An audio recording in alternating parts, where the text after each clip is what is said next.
हनुमान चालीसा के इस दोहे में धरती से सूरज की दूरी को बताया गया है।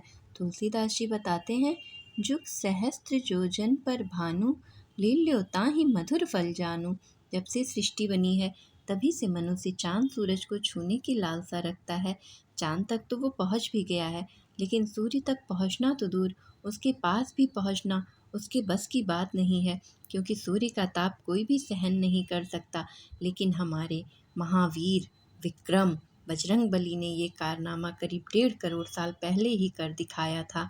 उन्होंने ना सिर्फ सूर्य पर कदम रखा, बल्कि उसे एक मीठा फल समझकर खा लिया था। गोस्वामी तुलसीदास जी द्वारा लिखित हनुमान चालीसा में इस जटिल वैज्ञानिक गणना को एक सरल वाक्य में, एक लाइन में बता दिया गया है। जुग सहस्त्र योजन पर भानु, लील्यो ताहि मधुर फल जानू। एक युग 12,000 वर्षों का होता है। सहस्त्र यानी 1,000, एक योजन यानी 8 मील।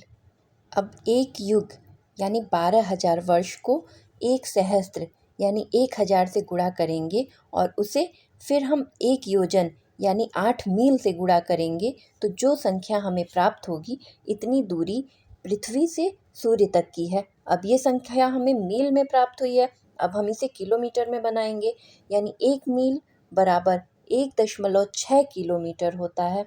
तो इस संख्या को हम 1.6 से गुणा करेंगे, तो उसके बाद जो संख्या हमें प्राप्त होगी, उतने किलोमीटर दूर पृथ्वी से सूर्य की दूरी है, जो कि नासा जैसी अंतरिक्ष अनुसंधान केंद्र द्वारा खोजी गई दूरी के बिल्कुल बराबर है। नासा ने भी यह प्रमाणित किया है कि पृथ्वी से सूर्य की दूरी बिल्कुल इतनी ही है। कितना कुछ वर्णित है हमारे वेदों में, हमारे शास्त्रों में, पर हम उस पर कभी ध्यान नहीं देते हैं।